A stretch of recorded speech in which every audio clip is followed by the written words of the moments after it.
This is a supplementary video on the missing date challenge. The original Ghana data are opened again.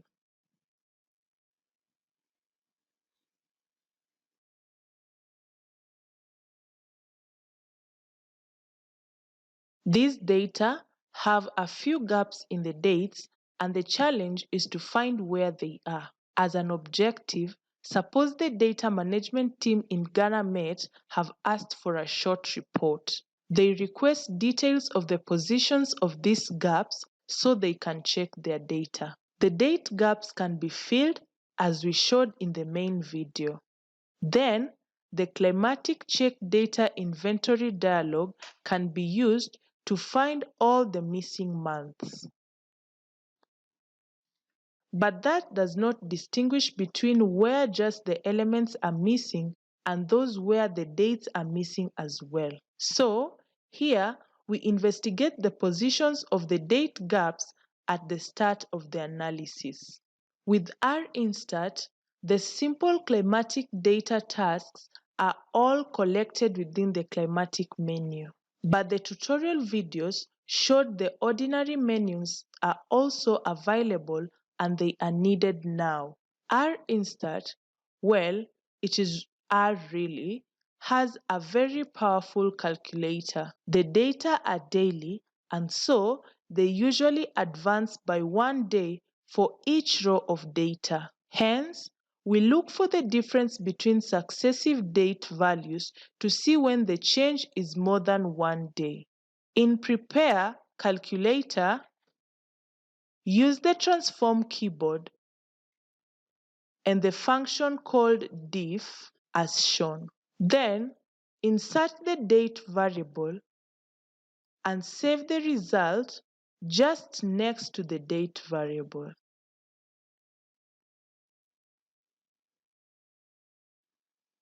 Now, examine the resulting variable to see how often it has the value 1. Scrolling down, it seems to be quite often, but we only see the first 1000 values this way. We could examine all the data in the R viewer, but that is inefficient and error-prone. An easy way is first to right-click and make this new variable a factor.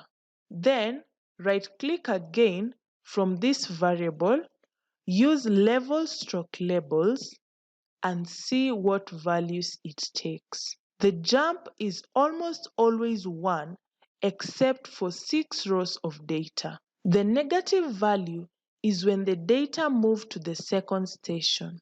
There are 5 occasions with a jump of more than 1, one of which is a month of 30 days and 2 are single months of 31 days. Then, there are 2 occasions where there are 3-month gaps. Now use a filter to see where the gaps are located. Right-click again, Filter, then define a new filter. Choose the variable just defined and all the values more than 1. Add the condition, press return, and then OK on the main dialog. The 5 rows of data show there were 3 data gaps at Salt Pond and 2 at Tamale.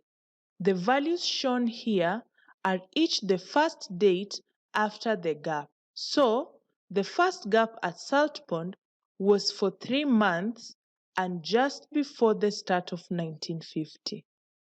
It was at row 2101 in the data, while the next gaps were at about rows 15,000. Now, right-click and remove the filter. Then, right-click at the bottom to view the data frame. Confirm as is shown here, there is indeed a gap from October to December 1949. This is fine, but it has not yet produced the small report to send the data management team. Sending the filtered data is close, but let's try to do this better. We show the start of each gap as well as the end. So, return to the calculator and clear the function. Then, choose the lag function and add the date variable again. Check with the try button and then press OK. Now, right-click and choose Filter again. The same filter can be used, so there is no need to define it again. This time, choose Apply a Subset and a second data frame is produced. Call it Ghana Gaps. Finally, a bit of housekeeping on this data frame. Right-click in the Calc2 variable, choose Rename and call it From. Similarly, call the date variable To.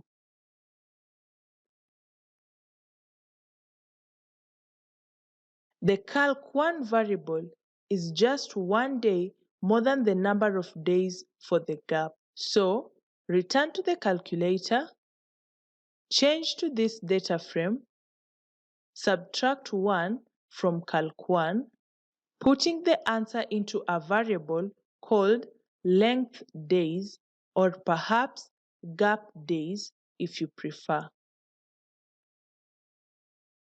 Save it to after the from variable. Then right-click and reorder the from and to variables.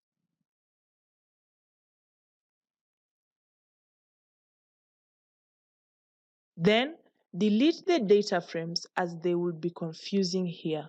Finally, this is a good excuse to show how to export data to Excel. Use File, Export, Export Data Frame. Choose the sheet and then save as an Excel file.